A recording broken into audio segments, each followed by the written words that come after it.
नमस्कार दर्शको, मी आहे प्राची आणि तुम्ही पाहत आहात नागपूर समय मराठी बुलेटिन। आजच्या विशेष अंकात आपण घेऊन येणार आहोत देश विदेशातील, राज्यातील आणि आपल्या परिसरातील सर्वात महत्त्वाच्या घडामोडींचा आढावा। राजकारण, समाज, आयोग, सांस्कृतिक, मनोरंजन आणि अनेक महत्त्वाच्या क्षेत्रातील बातम्या तुमच्या समोर मांडणार आहोत। तर मग वेळ न घालवता सुरू करूया आजच्या महत्त्वाच्या बातम्यांसोबत।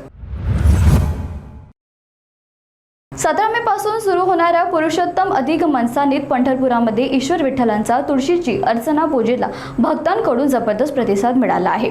विठ्ठल रुक्मिणीच्या मंदिर परिसरामध्ये संकेतस्थळावर 16 मे रोजी सकाळी 11 वाजता बुकिंग सुरू होताच अवघ्या 15 ते 20 मिनिटांपुढील 10 दिवसांचा सर्व पूजा स्टॉल पूर्णपणे बुक झाले। सध्या फक्त एका दिवसाची पूजेची बुकिंग शिल्लक राहिली आहे। अधिक मासामध्ये भगवान विष्णूच्या विशेष आराधना महत्त्वाचा मानले जाते, त्यामुळे पंढरपुराला विठ्ठल दर्शनासाठी भाविकांची मोठी गर्दी दिसून आली आहे। नागपूरच्या सीए रोडवरील सेवा सदन इमारतीला सीता केमिकल एंटरप्राइजेस दुकानाला अचानक आग लागण्याची घटना समोर आली। माहिती मिळाला तहसील पोलीस ठाण्याचे पीआय मेढे घटनास्थळी दाखल झाले, तर नगरसेवक वसीम खान यांनी तत्काळ अग्निशामक दलांना सूचित केले। नागरिकांच्या मदतीने दुकान उघडण्यात आले आणि काही वेळातच 2 अग्निशामक गाड्यांनी आग आटोक्यात आणली। वेळेवर कारवाई झाल्याने मोठे नुकसान टळले।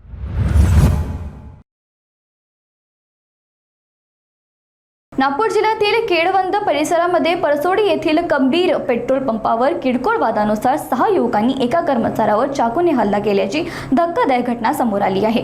रवी बांगडे हे गंभीर जखमी झाले असून त्यांच्यावर नागपूर मेडिकल कॉलेजमध्ये उपचार सुरू आहेत।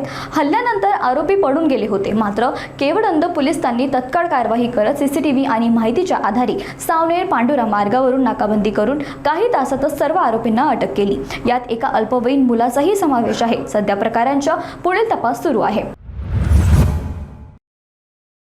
16 मे रोजी 2026 रोजी सकाळी 8 ते 10 वाजेच्या दरम्यान नागपूर सिटी पोलीस मुख्यालयात येथे पुरुष समर्थ उपक्रमात सुमारे 90 ते 10 मुलांनी वेपन शोची माहिती घेतली, तसेच आधुनिक शस्त्रसामग्री व त्यांच्या वापराबाबत माहिती मिळाली आहे। यावेळी ऑमरर, ड्रिल इन्स्पेक्टर्स, राखीव उपनिरीक्षक व राखीव पोलीस निरीक्षक उपस्थित होते। शिकस्त सुरक्षा आणि देशवासींचा प्रेम देणारा अनुभव असा हा उपक्रम होता।